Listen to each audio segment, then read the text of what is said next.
이 양배추, 사과, 당근, 이 주스도 정말 많이 갈아 먹어요. 이 세 가지를 함께 갈아 드시면 정말 좋은 장수식품이 돼요. 당근은 혈액 생성을 촉진시키고 혈액순환을 원활하게 해서 눈 건강을 좋게 하는 효능이 있고, 사과는 피로를 회복시키고 기관지를 촉촉하게 해서 천식을 예방시키는 효과도 있잖아요, 배처럼. 또 세 가지 모두 식이섬유가 풍부해서 장 건강에 정말 좋은데, 장 운동을 촉진하고 변을 묽게 해서 배변 활동에 도움을 주게 되죠. 이 세 가지를 함께 드시면 이런 효능들이 극대화돼서 정말 보약이나 다름없는 음식이 되죠. 그런데 생으로 드시라니까 혹시 농약이 걱정되시기도 하죠. 오늘 영상에서는 양배추가 농약 범벅이라는 소문이 있는데, 정말 양배추가 농약 범벅인지 재배 과정을 한번 살펴보면서 알아볼게요. 양배추를 키울 때 농약을 많이 치는 거는 사실이에요. 여러분, 요즘 많이 드시는 양배추는 과연 어떻게 드시고 계신가요? 양배추가 건강에 좋다는 사실은 다들 알고 계시죠? 양배추는 특히 위 건강에 좋은 대표적인 채소로 알려져 있는데, 이 양배추를 이용한 위장약이 많이 만들어지는 만큼 위장에 좋은 영양소가 많이 함유되어 있어요.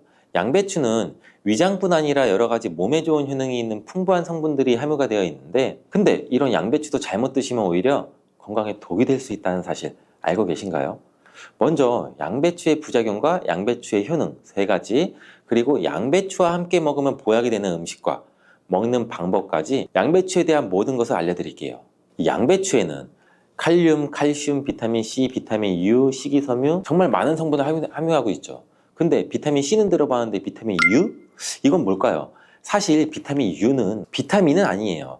비타민 U는 그 S메틸메티오닌이라는 성분인데, 궤양 치료에 효과가 좋다는 것이 알려지면서 비타민 U로 불러요. U는 그 궤양에 얼서 그 영어의 첫 글자 U를 가져와서 비타민 U라고 하는 것인데, 성분만 봐도 알 수 있듯이 양배추의 첫 번째 효능이 위장을 튼튼하게 한다는 거예요. 바로 위식도의 염증을 가라앉히는 데 효능이 있고, 위에 염증이 있어 빨갛게 헐어있는 분들이 있는데, 이런 분들은 공복에 명치 끝, 배 윗부분, 명치 있는 부분이 쓰리고 아픈 통증이 발생될 수 있죠. 이런 통증 원인이 염증 때문인데, 이 염증을 비타민 U, S메틸메티오닌이 완화시키는 데 도움을 주고, 비타민 U는 위점막에서 분비하는 호르몬인 이 프로스타글란딘의 생성을 촉진해서 위산으로부터 위벽을 보호해요. 또 위염과 위궤양도 억제해주는 작용을 같이 가지고 있고, 위암이 발생되는 것까지 예방하는 효능이 있죠. 또 비타민 U는 간의 해독작용에 중요한 역할을 하는 글루타치온의 생성을 촉진해서 활성산소를 제거해서 간세포의 손상도 예방할 수 있어요. 그래서 간 기능을 개선하는 데도 도움을 줄 수가 있죠. 사실 이 비타민 U는 십자화과 채소에는 풍부하게 함유가 되어 있어요. 십자화과 채소라면 뭐 양배추, 브로콜리, 배추부 등등이 포함되죠. 100g당 약 비타민 U가 함량이 약 배추에는 39mg, 무에는 11mg, 브로콜리에는 18mg, 양배추에는 무려 46mg로 이 십자화과 채소 중에서 가장 많은 함량이 들어있고, 양배추는 부위에 따라서도 비타민 U 함량이 달라져요. 푸른색의 겉잎, 하얀색의 속잎, 그리고 심지로 구성되는데 100g당 겉잎에는 26.1mg, 속잎에는 46.3mg, 심지에는 30.6mg 함유가 되어 있어요. 겉잎보다 속잎에 더 많이 함유가 되어 있죠. 과일은 껍질을 꼭 함께 제가 드시라고 누누이 말씀드렸는데, 양배추는 반드시 겉잎을 드셔야 될 필요는 없겠죠. 양배추의 두 번째 효능은 항암작용을 한다는 거예요. 그리고 양배추에는 항암작용이 뛰어난 글루코시놀레이트라는 성분이 풍부한데, 이 성분은 그 미로시나아제라는 효소에 의해서 설포라판과 인돌3카비놀이라는 성분으로 전환이 돼요. 이 인돌3카비놀은 호르몬의 균형을 조절해주는 효능이 있는데, 특히 에스트로겐 대사에 영향을 미쳐서 호르몬 균형을 조절하는 데 중요한 역할을 해요. 그래서 여성 호르몬 관련 건강 문제에 도움을 줄 수가 있죠. 또한 유방암이나 자궁경부암 발생을 억제하는 기능도 하고, 미국 미시건 주립 연구팀에서 발표를 한 적이 있어요. 실제로 양배추를 일주일에 3회 이상 섭취한 여성들이 일주일에 1회만 섭취한 여성에 비해서 유방암 발생률이 약 72%나 낮은 것으로 보고했고, 또한 글루코시놀레이트는 백혈구와 면역 단백질인 사이코카인 조율 능력이 굉장히 뛰어나서 방광암이나 유방암, 간암 등의 강력한 항암 효과를 보이는 것으로 알려져 있어요. 양배추의 세 번째 효능은 정말 중요한 효능인데, 바로 몸에 진액을 보충해주는 효능이에요. 몸에 진액이 부족하면 아무리 좋은 약을 드셔도 효과를 못 봐요. 온몸 구석구석 질병에 걸릴 가능성이 높아져요. 이 몸의 진액이라고 하면 혈액이나 림프액, 조직액, 뭐 음식물 섭취 시 흡수되는 영양물질, 몸 안에 조직에서 분비되는 뭐 점액질, 호르몬, 우리 몸의 모든 생명을 유지하기 위해서 필요한 모든 체액이 바로 진액이에요. 몸 안에 수분 같은 것들은 전부 다 진액이라고 보시면 되는데, 이 진액이 몸에 부족하면 여러 증상이 나타나요.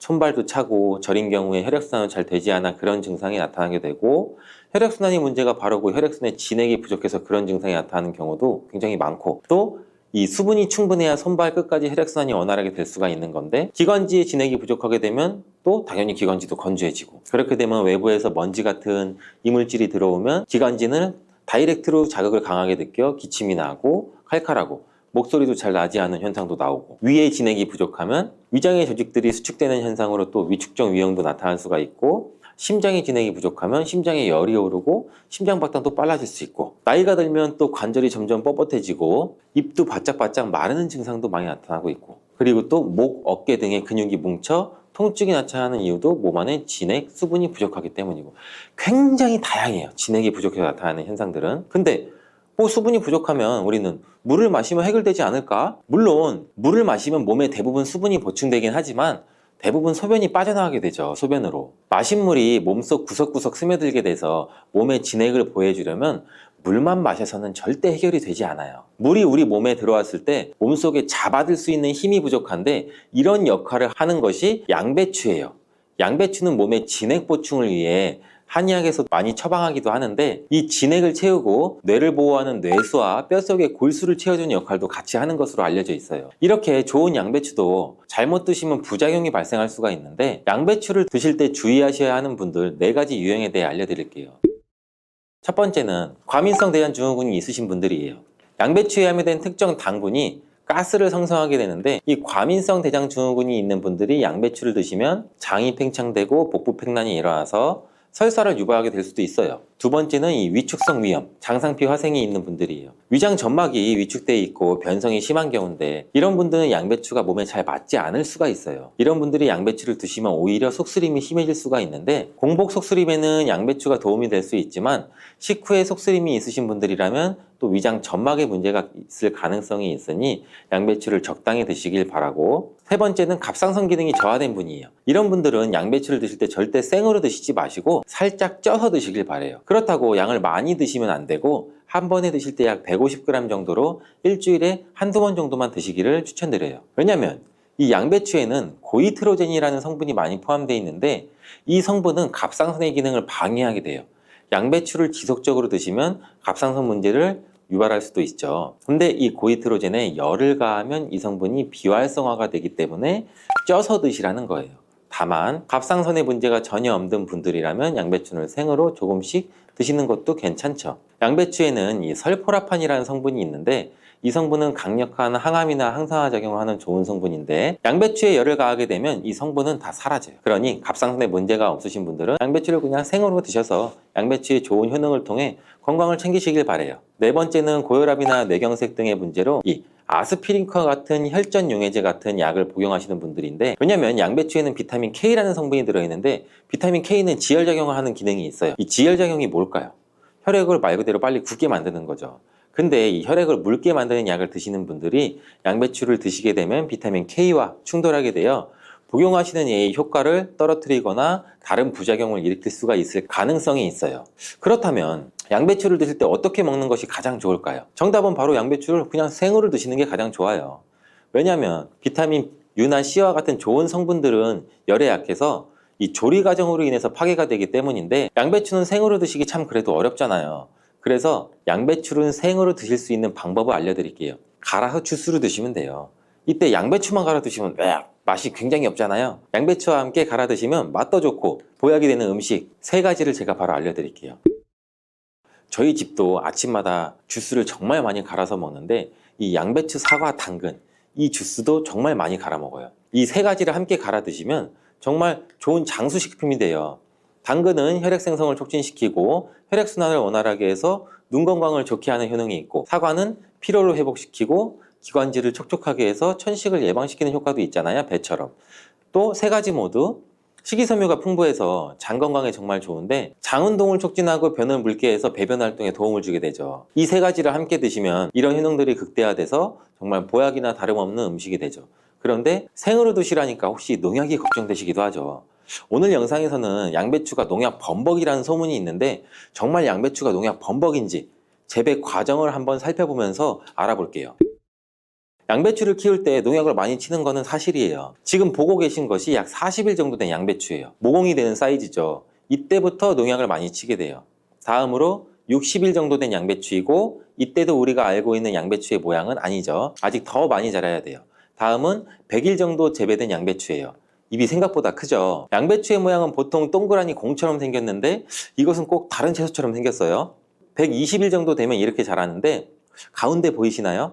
가운데 동그랗게 생긴 거 있죠. 이것은 결구라고 하는데 공처럼 생겼다고 해서 결구예요. 이것이 결국 우리가 먹는 양배추인데 이 결구를 겹겹이 싸고 있는 잎이 있기 때문에 농약을 아무리 많이 쳐도 우리가 먹는 양배추에는 농약이 많이 닿질 않아요. 농약뿐 아니라 다른 이물질도 많이 묻지 않는데 양배추에 농약을 많이 쓰는 건 맞지만 보시다시피 농약이 묻은 잎은 다 제거하고 결국 결구만 유통되기 때문에 양배추의 농약은 많이 묻어있지 않아요. 그뿐 아니라 결구가 생길 때쯤이면 벌레가 거의 없기 때문에 농약도 더 이상 치지 않는다고 해요. 이렇게 결구가 생기고 20일 정도 더 키우면 우리가 먹는 양배추 크기가 되는데 이때 양배추를 수확해서 겉에 농약 묻은 잎은 다 잘라내고 깨끗한 결구만 유통이 되는 거죠. 이제 조금이나마 안심하고 양배추를 드셔도 되겠죠. 혹시나 그래도 걱정되신다면 농약은 수용성 성분이기 때문에 양배추를 물에 5분 정도 담가 두었다가 흐르는 물에 씻으면 농약을 제거할 수 있으니 걱정하지 말고 드셔도 돼요. 이렇게 좋은 무도 드실 때 주의하셔야 하는 분들이 있는데요. 바로 갑상선 질환이 있는 분들입니다. 왜냐하면 무에 들어있는 고이트로젠이라는 성분 때문이에요. 처음 들어보시는 분들이 많을 텐데요. 이 성분들은 요오드가 우리 몸 안으로 체내 흡수되는 것을 억제하고 갑상선 호르몬이 생성되는 것을 방해하기 때문이에요. 그래서 갑상선 기능 저하증이 있는 분들이 이 고이트로젠을 많이 드시게 되면 그 증상이 악화가 될 수 있습니다. 겨울 무를 드시면 도대체 어떤 효능이 있을까요? 겨울무는 조직 자체가 치밀하고 단맛도 좋으면서 약성 또한 강한 특징이 있는데요. 그렇다면 그 효과를 한번 알아보겠습니다. 당뇨를 예방하고 혈당을 떨어뜨리려면 무를 이렇게 드셔야 합니다. 요즘 수확되는 무에는 우리 몸에 좋은 영양소가 아주 많아서 건강에 보약이 됩니다. 우리 식탁에 빠지지 않는 깍두기, 나박김치, 무말랭이, 치킨무, 단무지 이렇게 정말 여러 가지 형태로 우리가 무를 많이 먹잖아요. 그 중에서 인기 있는 요리 중에 하나가 바로 무나물이죠. 우리가 무나물 만들 때 보통 어떻게 만드나요? 들기름에 채로 썬 무를 넣고 달달 볶아서 소금으로 간을 하고 여기에 깨소금을 넣어서 보통 먹잖아요. 오늘은 기름을 넣지 않고 무를 볶는 방법을 알려드릴게요. 그리고 바로 그 들기름을 언제 넣어야 되는지도 알려드리겠습니다. 먼저 물을 약간 두껍게 채를 썰어 주시고 여기에 비장의 재료 하나를 더 넣어줍니다. 그것은 바로 양파입니다. 양파도 채를 썬 다음 무와 함께 담아 주시고요. 이 양파를 하나 넣게 되면 무의 해독작용이 배가 되고 단맛도 좋아지게 됩니다. 이렇게 무와 양파를 담은 통에다가 소금으로 1시간 정도만 절여 주시면 돼요. 다 절여지면 무가 흐물흐물하게 되고 무와 양파에서 수분이 많이 빠져나와 있을 건데요. 이 수분도 버리지 말고 우리가 다 사용하는 게 좋습니다. 냄비에 절여진 무와 양파를 넣고 그리고 들기름 대신에 물을 한 컵 넣어 주시는데요. 들기름은 발화점이 낮기 때문에 들기름을 넣어서 무나물을 만들게 되면 들기름에 들어있는 좋은 성분인 오메가3 지방산은 다 날아가고 오히려 건강에 해로울 수가 있기 때문에 들기름은 넣지 말고 이 방법으로 해보시면 좋습니다. 센 불에서 먼저 끓여준 다음에 중불로 익혀주시고요. 이때 물이 쫄아서 바닥에 조금만 깔릴 정도 남을 때까지 해주시면 돼요. 그리고 먹기 직전에 바로 이 들기름을 한 스푼 넣어 드시면 고소하고 달달한 무나물을 드실 수가 있죠. 정말 간단하죠? 이렇게 물을 드시면 소화도 잘 되고 몸의 독소를 배출해주는 해독작용에도 아주 좋은데요. 그럼 겨울 무를 드시면 도대체 어떤 효능이 있을까요? 겨울무는 조직 자체가 치밀하고 단맛도 좋으면서 약성 또한 강한 특징이 있는데요. 그렇다면 그 효과를 한번 알아보겠습니다.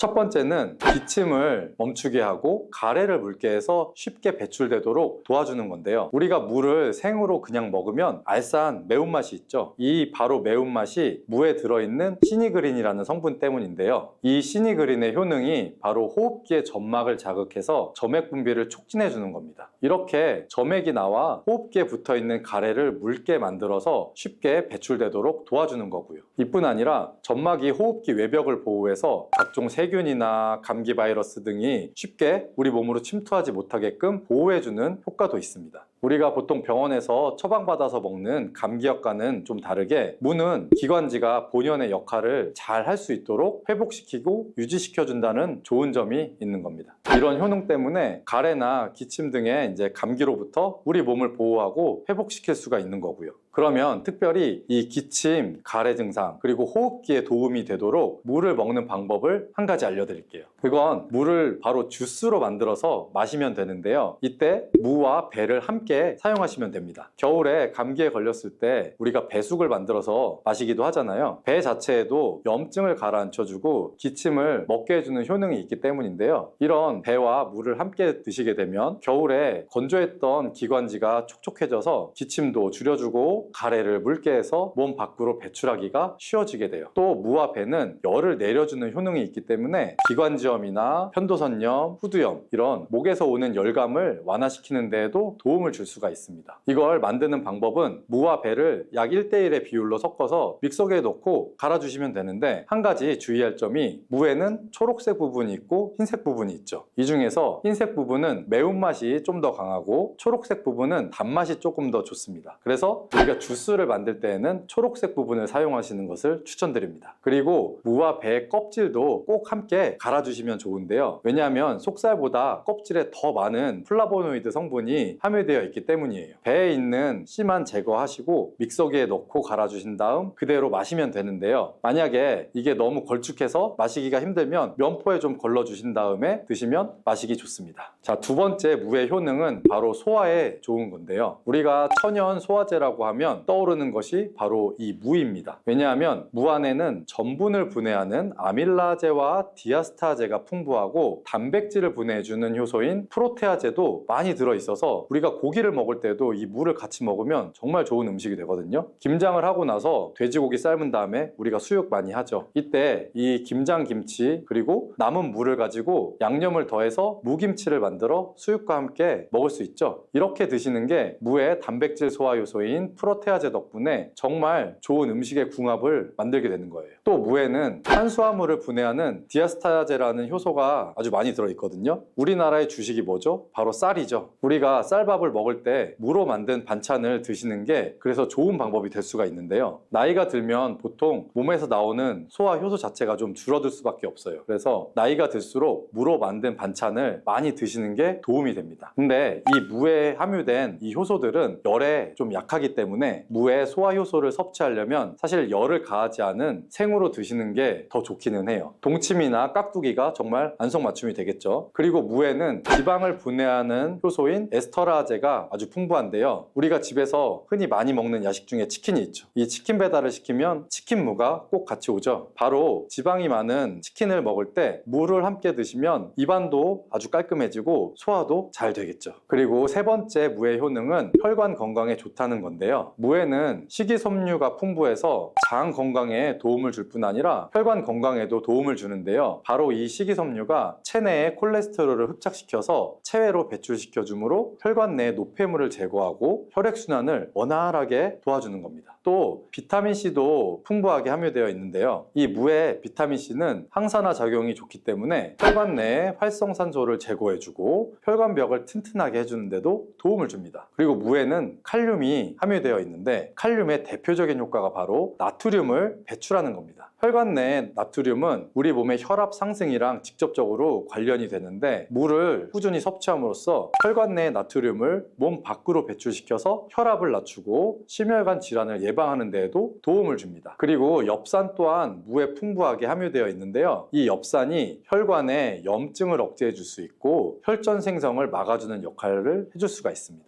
이만하면 무가 혈관 건강에 정말 특효약이나 다름없죠. 그리고 네 번째 무의 효능은 바로 해독작용인데요. 무에는 베타인이라는 성분이 아주 풍부합니다. 들어보신 분도 있을 텐데 이 베타인은 간의 해독작용을 도와주고 소변으로 독성을 배출하게 해주는 기능이 있습니다. 그리고 무에는 식물성의 유황성분이 함유가 되어 있는데 이 식물성의 유황성분은 미세먼지로부터 오염된 중금속이 우리 몸에 들어올 때 여러 가지의 독성들을 해독해주는 효과가 있습니다. 또 무 안에 함유된 글루코시놀레이트는 담배의 니코틴을 직접적으로 해독하는 효능이 있습니다. 흡연하시는 분들은 꼭 기억하시면 좋은데요. 역사 기록에 보면 담배를 좋아했던 정조대왕이 담배로 인한 몸의 독을 제거해주기 위해서 물을 많이 섭취했다는 기록이 있고요. 그리고 이 글루코시놀레이트는 항암 효과를 가진 성분이라서 특히 유방암 그리고 폐암의 세포 증식을 억제하는 것으로도 잘 알려져 있고요. 해독 작용을 넘어서 항암 작용까지 하는 무, 정말 대단하지 않나요? 자, 5번째 무의 효능은 바로 골다공증 예방에 좋다는 것입니다. 이는 무에 들어있는 칼슘의 함량이 높기 때문이에요. 무 100g에는 칼슘이 약 20mg 정도가 함유가 되어 있고요. 무에 들어있는 칼슘을 섭취하는데 아주 좋은 방법이 있습니다. 그건 바로 무말랭이를 만들어서 드시는 건데요. 무를 충분히 말리게 되면 수분이 날아가고 무의 성분들이 응축이 되게 됩니다. 무말랭이 약 100g에 함유된 칼슘의 함량은 무려 310mg이나 된다는데요. 이 정도면 우리가 약으로 만들 때의 함량에 가깝게 됩니다.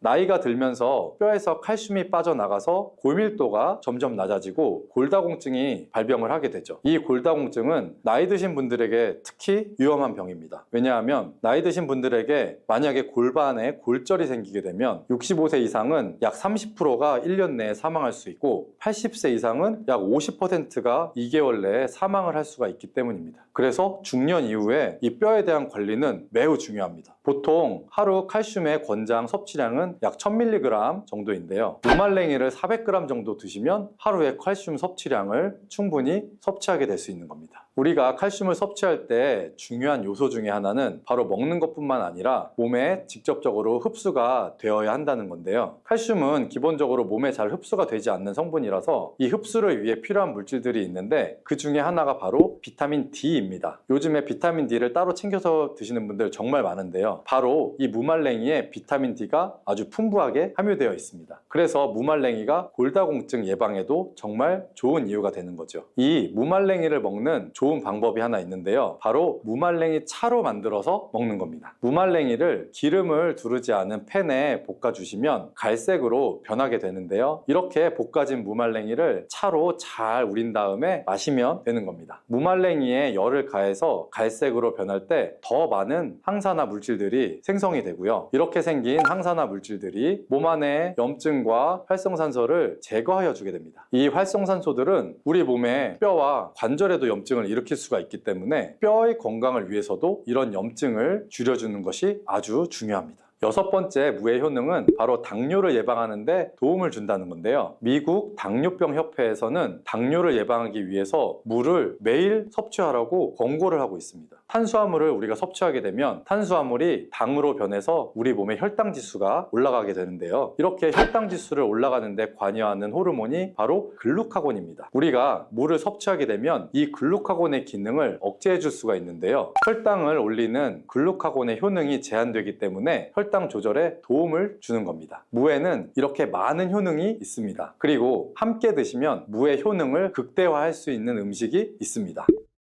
그 첫 번째는 바로 꿀인데요. 무에는 이소티오시아네이트라는 성분이 있는데요. 이 성분은 매운맛을 내주고 혈액순환을 원활하게 해서 신진대사를 활성화시키는 효과가 있습니다. 꿀에는 항균, 항염, 항산화 이런 효능들이 있어서 무와 함께 드시면 기관지를 촉촉하게 하고 기침을 줄어들게 하며 몸의 기력을 보충해주는 효과가 있습니다. 그리고 무와 함께 드실 때 좋은 음식 두 번째는 바로 생강입니다. 생강에는 진저롤과 효가올 성분이 함유가 되어 있는데 몸 안에 있는 찬 기운을 밖으로 배출해주고 몸을 따뜻하게 해주는 효능이 있습니다. 우리 몸이 따뜻해지면 일반적으로 몸의 면역력이 올라가게 되고요. 또한 생강은 심혈관을 건강하게 해주는데요. 생강을 섭취하게 되면 콜레스테롤 수치가 낮아지게 되고 혈액순환을 원활하게 해주기 때문에 혈관 건강에도 도움이 됩니다.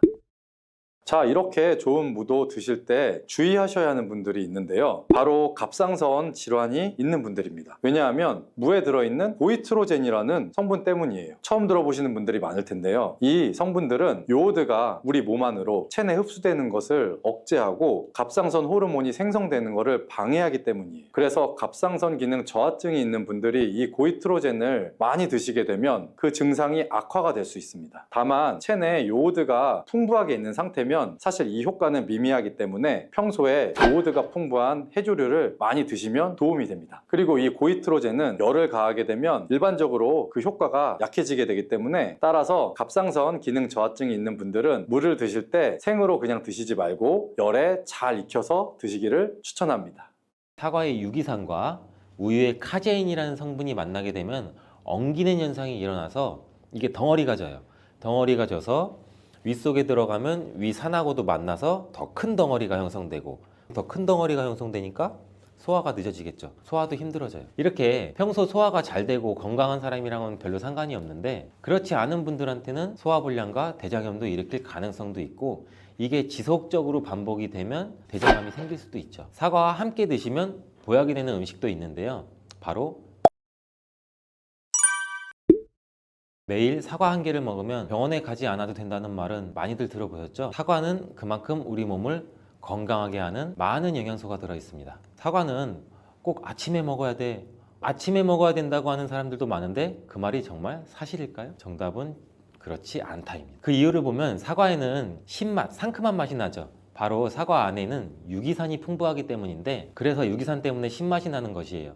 이 유기산은 우리 몸에 이로운 정도 있지만 평소에 속쓰림이 자주 있거나 위염, 식도염이 있는 분들이 아침에 공복에 사과를 먹게 되면 우리 몸의 위 점막에 심한 자극을 줄 수 있어요. 빈속에 안 그래도 속이 쓰리신 분도 많은데, 음식물이 있을 때 위 안에서 위산이 분비되고 위액이 분비돼야 중화가 되면서 우리 위도 코팅이 되고 건강한데, 음식이 없을 때 위산이 분비되면 오히려 위벽을 깎아먹게 되는 효과를 나타내거든요. 그래서 평소에 위가 약하거나 위염이 있으신 분들, 역류성 식도염이 있으신 분들, 이러신 분들 같은 경우에는 공복에 사과를 드시는 게 오히려 독이 될 수가 있습니다. 또한 마늘과 파 같은 음식은 열을 내는 음식이라고 하면, 우리 사과는 우리 몸을 차갑게 하는 과일이라서 몸이 찬 분들은 사과를 드실 때 또 주의를 하셔야 돼요. 위염 같은 증상이 있는 분들은 공복에 사과를 드시면 사과가 소화도 되지 않고 설사를 하게 될 가능성도 높고, 평소에 아랫배가 차거나 손발이 차서 수족냉증에 걸리신 분들도 많으시고, 혈액순환도 안 되고, 또 생리기간 중에 있으신 여성분들도 사과를 드실 때는 주의하셔야 됩니다. 이런 분들이 사과를 드실 때는 아침에 공복보다는 아침 식사 후에 드시는 게 좋고, 사과를 보관할 때도 보통 냉장고에 보관했다가 차게 해서 꺼내 드시잖아요. 냉장고에서 꺼낸 사과를 바로 드시면 시원하고 아삭해서 맛있죠. 근데 미리 꺼내놓고 사과의 온도를 실온으로 맞춰서 드시는 것이 우리 위장 내부에도 좋습니다. 또한 사과를 팬에 구워 드셔도 되고 익혀 드셔도 됩니다. 그렇다면 왜 아침에 먹는 사과가 보약이라는 말이 굉장히 우리가 많이 알고 있을까요? 건강하신 분들은 사과를 아침 공복에 드시면 더욱 좋은데, 그 이유는 사과에는 펙틴이라는 식이섬유가 풍부해 우리 장 운동을 활발하게 하고 장내 노폐물을 배출하는 데 도움을 줘 하루를 건강하게 시작할 수 있기 때문입니다. 한 가지 꼭 기억하셔야 할 점은 사과를 껍질째 드셔야 한다는 것입니다. 실제 연구에서는 사과의 껍질에는 안토시아닌이나 퀘르세틴, 에피카테킨 같은 이러한 식물성 폴리페놀 성분이 사과의 그 과육보다 사과 껍질에 훨씬 더 많이 함유되어 있는 것이 밝혀졌고, 또 이러한 껍질을 버리고 깎고 먹게 되면 사과의 좋은 영양소는 극히 일부만 드시게 되는 것이죠. 사과에는 펙틴 말고도 정말 다양한 영양소가 있는데, 사과에는 어떤 효능이나 영양소가 있는지 한번 알아보겠습니다. 사과는 먼저 장을 건강하게 해줘요. 요즘 프로바이오틱스, 프리바이오틱스 굉장히 많죠, 유산균. 이렇게 사과가 천연 프리바이오틱스로서 장내에 우리 몸, 장 안에 좋은 균을 많이 생기도록 해주는 작용을 해줍니다. 이렇게 장내에 좋은 균이 많이 생기게 되면 장의 환경이 좋아지는 건데, 그렇게 되면 단맛, 자극적인 맛이 강한 가공식품에 대한 식욕도 줄어들고 건강한 식품을 먹고 싶은 욕구도 늘어나게 돼요. 또 장이 건강해지면 우리 면역력이 또 좋아지고, 이렇게 다 선순환으로 이어져 가는 건데, 장에는 물론 좋은 세균, 나쁜 세균들이 굉장히 많이 존재가 해요. 근데 좋은 세균만 많아도 안 되고 나쁜 세균만 많아도 안 돼요. 좋은 세균, 나쁜 세균이 어느 정도 밸런스를 이루어져서 우리 몸에 면역력을 형성하게 되는데, 그때도 굉장히 중요한 게 프로바이오틱스, 프리바이오틱스, 우리가 흔히 많이 먹는 유산균입니다. 사과에도 아까 말씀드린 프리바이오틱스가 들어있고, 또 사과를 드시면 자연스럽게 체중도 줄어들고 다이어트하는 효과까지 누릴 수 있게 돼요. 이렇게 사과를 먹게 되면 장내에서 소화가 되면서 뷰티르산 같은 단쇄지방산이 만들어지게 되는데, 이 지방산이 우리 몸에 손상된 장벽을 회복시켜주는 역할을 해줘서 우리 장이 건강해지는 거예요. 장벽을 회복시키는 것이 중요한 이유가 우리 장벽이 손상되면 손상된 곳에 독소들이 하나하나씩 침투가 되게 되고 증상이 심해지면 장누수증후군이라는 질병도 발병이 되고 이런 증상이 나타나면 독소들이 혈액을 타고 돌아다니게 되고 악순환이 반복이 되는 거죠. 그래서 장이 안 좋아지면 피부에 염증도 일으킬 수가 있고 아토피와 같은 면역력이 이제 과잉되거나 면역력의 불균형 증상을 일으킬 수 있게 되는 거죠. 이렇게 사과를 드시면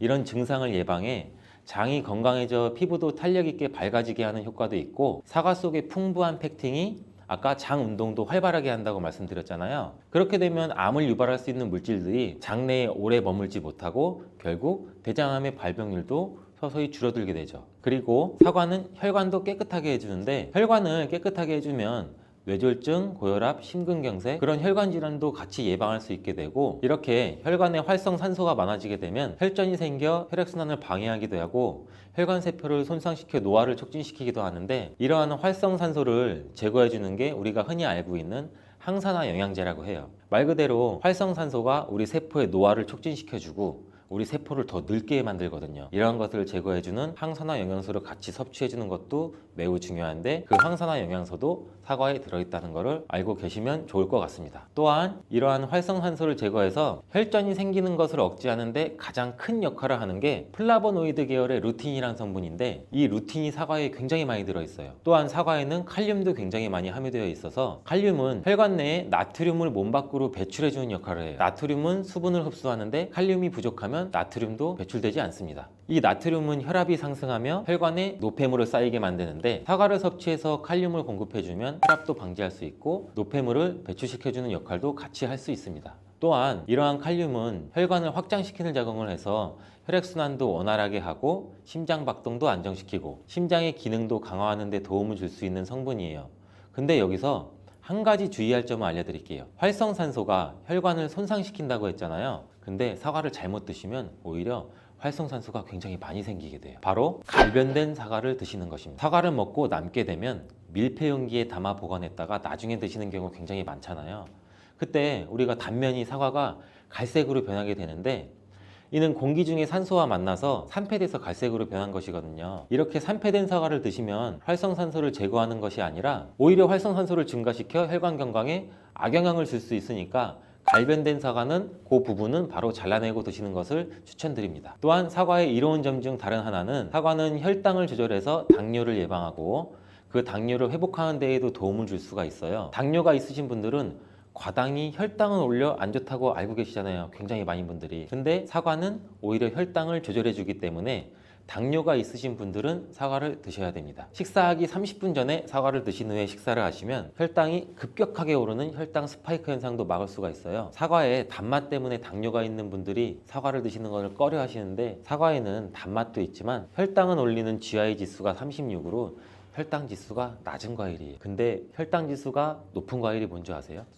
수박은 다른 거에 비해서 혈당 지수가 높기 때문에 당뇨가 있으신 분들은 조금 조심해서 드시면 좋을 것 같습니다. 실제로 대학 연구팀에서 실험한 것을 발표했는데 건강한 사람을 대상으로 쌀밥만 먹은 경우랑 30분 전에 사과를 먹고 쌀밥을 드신 경우를 비교를 했을 때 혈당이 쌀밥만 먹은 경우보다 50% 정도로 떨어지는 것도 확인이 된 실험도 있어요. 당뇨가 있는 분들도 이제 안심하시고 식사 후에 드시지 말고 반드시 식사 30분 전에 꼭 사과를 드시고 식사를 하시길 바랍니다. 한 가지 주의할 점은 사과를 갈아서 사과 주스로 드시게 되면 오히려 흡수가 빨라 혈당을 올릴 수가 있으니 사과를 껍질째 씹어서 천천히 드시는 게 좋을 것 같습니다. 또한 사과의 다른 효능 중 한 가지는 기관지도 깨끗하게 청소해주는 효능도 있어요. 사과에는 양파와 마찬가지로 퀘르세틴이라는 성분이 풍부하게 함유되어 있는데 이 성분은 호흡기 점막에 생기는 염증을 가라앉히고 예방하는 효과도 있어요. 흔히 우리 요새 시중에 많이 판매되는 퀘르세틴 영양제도 있는데 이 퀘르세틴 영양제가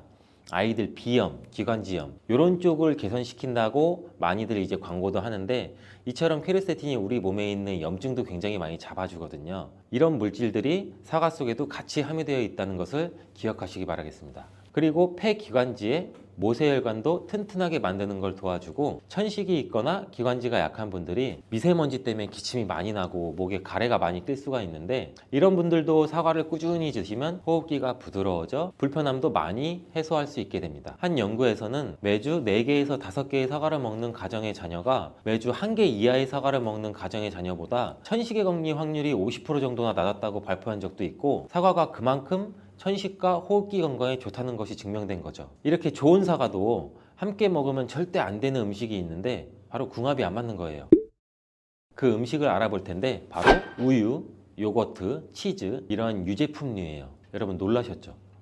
유제품이랑 사과를 아침에 굉장히 많은 분들이 같이 함께 드시고 계시는데, 요새 샐러드 같은 것도 많이 드시면서 샐러드에 사과도 넣고 드레싱으로 요거트랑 치즈도 붓고 이러한 경우가 많은데, 유제품과 사과를 함께 드시면 사과의 비타민C가 우유의 부족한 영양 성분을 보충해줘서 좋은 것으로 대부분 많이 알고 계시는데, 이런 내용이 전혀 틀린 것은 아니에요. 근데 소화 기능이 약하신 어르신분들이나 위염, 식도염 같은 증상이 있으신 분들은 이렇게 드시면 안 돼요. 영상 초반에도 제가 잠깐 말씀드렸듯이 이런 증상이 있는 분들은 유제품과 사과를 함께 드시면 그 증상이 더욱 악화되는데, 그 이유는 사과의 유기산과 우유의 카제인이라는 성분이 만나게 되면 엉기는 현상이 일어나서 이게 덩어리가 져요.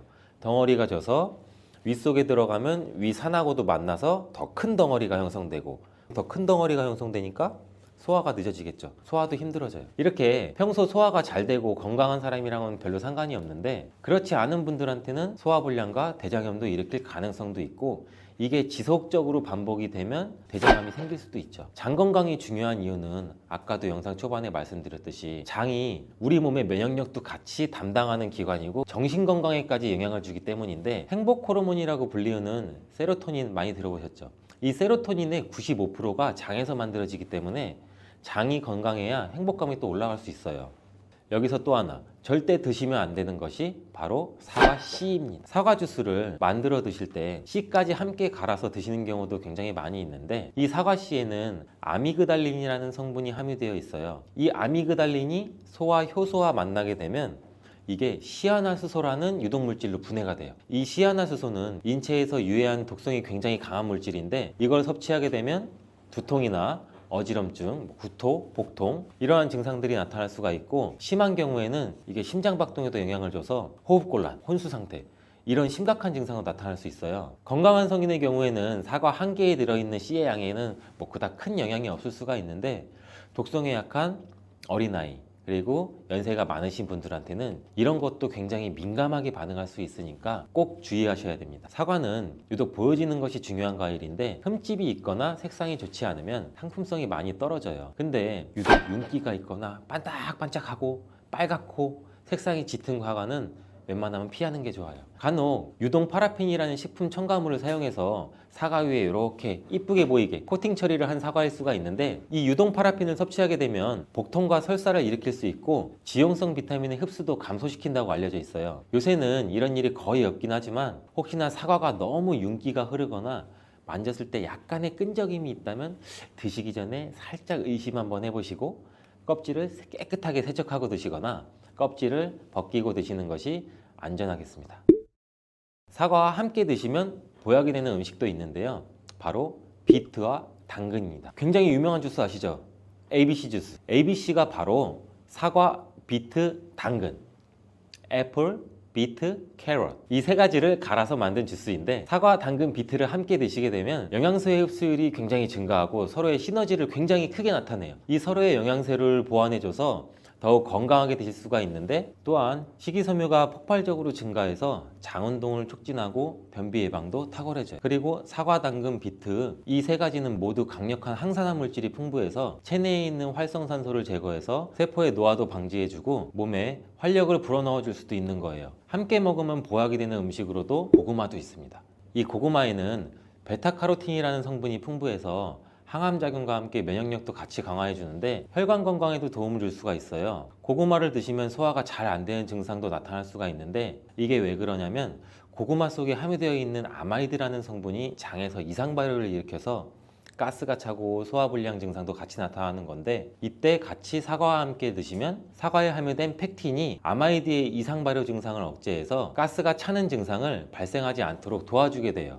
또한 이러한 사과의 효능 중 하나인 혈관을 깨끗하게 하는 것을 고구마의 베타카로틴이 도와줘서 이 효능이 극대화가 돼서 건강에 정말 좋은 음식 궁합도 될 수 있답니다. 국제의학 바이오 저널의 연구에 따르면 블루베리의 이 폴리페놀 성분과 우유의 단백질의 이 친화성 때문에 블루베리와 우유를 함께 먹게 되면 블루베리의 항산화 성분이 대부분 파괴된다고 발표했어요. 그리고 우유에 함유된 칼슘은 블루베리의 이 안토시아닌 성분과 만나면 킬레이터화가 된다는데, 이것은 둘이 결합해서 덩어리를 만든다는 거예요. 그러면 당연히 불용성 물질이 되겠고 침전물이 생기고 우리 몸에서 녹거나 흡수가 되지 않겠죠. 그래서 몸 밖으로 배출이 된다는 소리예요. 이 과정에서 우리 몸에 머물면서 소화되지 않기 때문에 위와 장에 굉장히 큰 부담을 줄 수가 있고, 이 때문에 블루베리와 우유를 자주 섭취하거나 위와 장이 약하신 분들이 드실 경우에는 위장에 염증도 유발할 수 있고 위장관 질환이 생길 수가 있겠죠. 특히 신체 기능이 많이 떨어져 있고 나이가 많이 드신 분들이 이렇게 지속적으로 계속 드시면 위장에 안 좋을 수 있으니 주의해서 드시길 바래요. 블루베리 주스를 만들어 드실 때는 우유 대신 오트밀이나 물을 첨가해서 드시는 게 좋겠죠. 우유가 블루베리와 맞지 않는다고 해서 요거트도 맞지 않는다는 것은 아니에요. 요거트는 발효 과정을 거쳐 단백질이 쉽게 분해되기 때문에 항산화 성분의 흡수율을 오히려 높여줘요. 요거트에 냉동 블루베리를 얹어서 먹는 것은 좋은 블루베리를 먹는 방법이 되겠습니다. 블루베리를 드실 때 주의하셔야 할 분들도 있어요. 블루베리에는 살리실산이라는 성분이 있는데 이것 때문에 알레르기 반응을 일으키는 분들이 간혹 있거든요. 블루베리는 세계 10대 건강식품에 들어갈 만큼 우리 몸을 건강하게 하는데 굉장히 큰 도움이 되는 과일이에요. 최근 10년간 소비량이 가장 많이 늘어난 과일이기도 한데, 특히 50대 이상에서 굉장히 급속도로 섭취량이 늘어나고 있대요. 이렇게 섭취량이 급속도로 올라가고 있는 이유는 블루베리가 먹기에도 편하고 건강에도 좋다고 알려지고 있기 때문인데, 냉동 블루베리의 판매량도 요새 굉장히 많이 증가되고 있다고 해요. 냉동 블루베리를 씻지 않고 그냥 드시는 분들이 또 굉장히 많아지고 있어요. 누구는 그냥 먹어도 돼, 어떤 사람은 반드시 씻어 먹어야 돼, 의견이 굉장히 분분해요. 영상을 통해서 제가 블루베리 먹는 방법과 블루베리 효능, 함께 먹으면 안 되는 음식과 함께 먹으면 좋은 음식까지 블루베리에 대한 모든 것 제가 지금 알려드릴게요.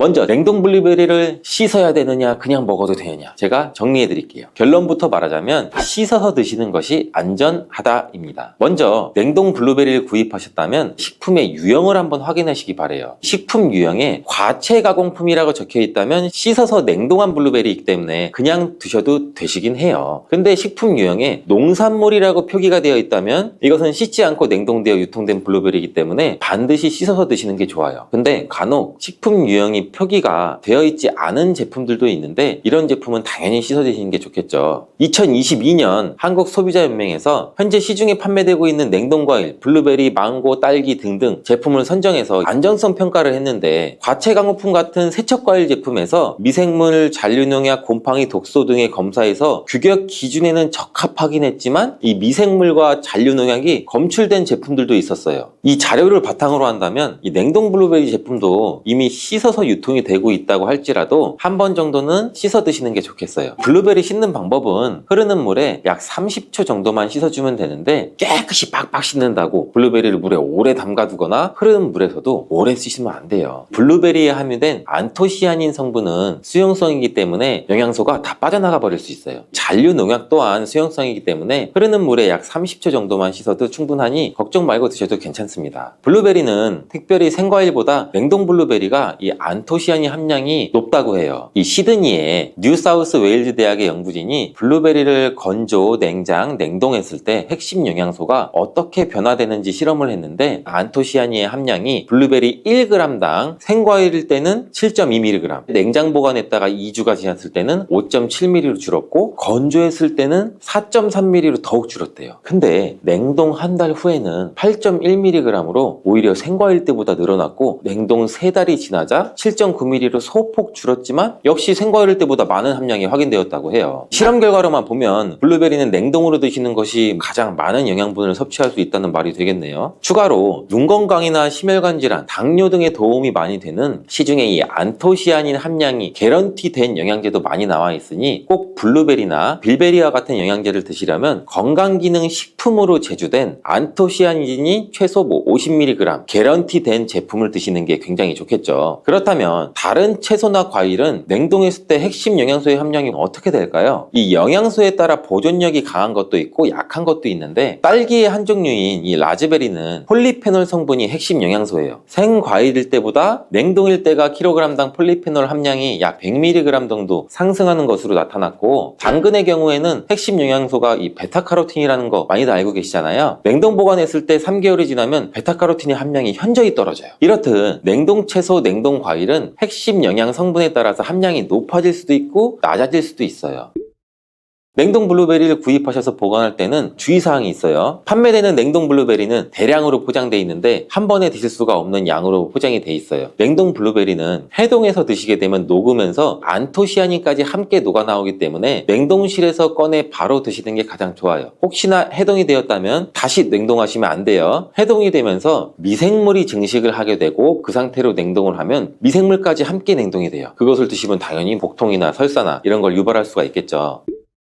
블루베리의 핵심 영양소인 안토시아닌은 폴리페놀의 일종으로 식물에 굉장히 많이 함유된 청자색을 띠는 성분이에요. 블루베리의 색깔이 짙은 보라색을 띠는 것은 바로 이 안토시아닌 성분 때문에 그런데, 안토시아닌의 과일변 함량에서는 빌베리, 블루베리가 가장 높은 함량을 가지고 있는 것으로 알려져 있는데, 안토시아닌 함량이 높고 좋은 빌베리일수록 우리가 먹었을 때 입안에 보랏빛으로 착색이 심하게 되는 경우가 많아요. 인공색소가 아니기 때문에 전혀 걱정 안 하셔도 되고 10분 정도 지나면 자연히 없어지니 시중에 빌베리, 블루베리가 포함된 건강기능 식품을 드셨을 때 오히려 착색이 되더라도 전혀 걱정하지 않으셔도 돼요. 안토시아닌의 가장 큰 효능은 눈을 건강하게 한다는 것. 이 안토시아닌은 로놉신의 제압성을 촉진시켜서 이 시력을 보호하고 백내장이나 안구건조 등 망막염 등 눈질환을 예방하기도 해요. 눈의 피로와 노화를 방지해서 초기 근시도 예방하는 것으로 알려져 있는데, 강력한 항산화 물질인 이 안토시아닌은 우리 몸의 활성산소를 제거해서 세포의 노화를 방지해 주는데 뇌 세포의 노화까지 같이 예방을 해준다고 해요. 폴리페놀 성분인 이 안토시아닌은 우리 뇌의 신경세포를 보호해주고 신경 전달 물질의 분비를 촉진시켜 뇌 기능도 향상시켜주면서 뇌의 해마를 자극해서 기억력도 향상시키고 치매를 예방하는 데도 도움을 줄 수가 있다고 해요. 이 테로스틸벤 성분이 뇌의 신경 전달 물질인 도파민과 노르에피네프린의 분비를 촉진시켜서 집중력을 향상시키는 데에도 도움을 주는 것으로 알려져 있고요. 간단히 말하자면 블루베리를 꾸준히 섭취하시면 기억력, 집중력을 향상시키고 치매를 예방하는 데에도 조금이나마 도움을 줄 수 있다는 거예요. 또한 활성산소를 제거하는 이 안토시아닌은 피부 미용에도 굉장히 좋은 효능을 발휘하는데, 이 피부 노화를 방지할 뿐만 아니라 염증을 제거하고 억제하는 효과도 있어 여드름 피부를 개선하는 데에도 도움이 돼요. 또한 비타민과 미네랄이 풍부해서 피부를 건강하게 유지하고, 풍부한 안토시아닌과 비타민C는 피부의 수분을 유지하는 데도 도움을 주고 주름도 예방하고 피부 톤도 밝게 하는 데도 도움을 줄 수가 있죠. 그리고 풍부한 식이섬유는 장의 운동을 촉진시켜주고 장내의 노폐물도 흡착하고 배출을 시켜서 피부 트러블 개선하는 효과도 같이 가지고 있어요. 나이가 들면서 머리 숱도 줄어들게 돼서 탈모를 걱정하시는 분들도 굉장히 많은데, 블루베리가 탈모 예방에도 굉장히 효과적이에요. 블루베리에 들어있는 이 안토시아닌은 튼튼한 모발이 자라날 수 있도록 모낭세포를 자극해주고 두피세포의 노화를 예방해서 탈모를 또 예방하게 되는 거예요. 블루베리에 함유된 또 비타민C는 머리카락 조직 형성에 필수적인 성분이고 콜라겐 생성을 촉진시킬 수 있는 성분이어서 모발을 강화하고 두피 건강을 증진하는 데에도 굉장히 큰 도움이 돼요. 항산화 성분이 안토시아닌은 머리카락 세포도 송산시키는 이 자유라디칼을 제거하고 머리카락 손상을 예방하는 데 도움이 돼서 탈모를 또 예방하는 그런 원리죠. 블루베리는 당뇨의 위험이 있는 분들한테 굉장히 큰 도움이 되거든요. 블루베리, 빌베리는 혈당 수치를 낮춰주고 당분을 에너지원으로 사용하는 이 신진대사의 과정을 촉진해주는 효능이 있어요. 미국의 당뇨병 협회는 빌베리, 블루베리를 당뇨병 슈퍼푸드라고 부르면서 블루베리를 꾸준히 드시면 인슐린 감수성을 향상시키고 혈당을 낮추는 데 도움이 된다고 발표했어요. 블루베리에 대한 연구를 굉장히 많이 진행을 했는데 하루에 약 150g의 블루베리를 섭취한 실험군은 혈당 스파이크의 발생이 현저히 낮아졌고 인슐린 수치 또한 낮아진 것으로 확인되었다고 발표했어요. 블루베리에 함유된 이 안토시아닌뿐만 아니라 칼륨, 비타민 B6는 또 심장 건강을 지키는 데 굉장히 큰 도움을 주는데 이 성분은 우리 몸의 콜레스테롤과 혈액의 지방을 감소시켜서 혈액순환을 또 원활하게 해준다고 해요. 이러한 효능으로 심장마비나 협심증을 일으키는 죽상동맥경화증을 예방하는 데 굉장히 큰 도움을 주게 되죠. 또한 호모시스테인이 우리 몸에 과다하게 축적이 되면 혈관을 손상시켜요. 그리고 혈전을 생성해서 이 심장마비, 뇌졸중 이런 심혈관 질환을 유발할 수 있는데 블루베리의 풍부한 엽산과 비타민 B6는 호모시스테인의 축적을 방지해서 심혈관 질환도 예방할 수가 있어요. 블루베리를 많이 드시는데 이 블루베리 잎에는 관심이 별로 없는 것이 사실이에요. 블루베리 잎이 열매의 항산화 효능보다는 뛰어나다고 하는 사실 알고 계신가요? 블루베리 잎은 열매보다 이 안토시아닌 함량이 또 높고 또한 폴리페놀의 일종인 클로로겐산의 함량도 높아서 열매보다 항산화 효과가 20배에서 30배 정도 높은 것으로 알려져 있어요. 굉장히 놀랍지 않아요? 이러한 블루베리 잎은 차로 우려서 드시면 되는데 물 1리터 정도에 잎 약 4g 정도를 넣고 10분 정도 끓인 후에 식혀서 드시면 돼요. 블루베리가 새콤달콤 맛이 난다면 블루베리 잎차는 구수한 맛이 나더라고요.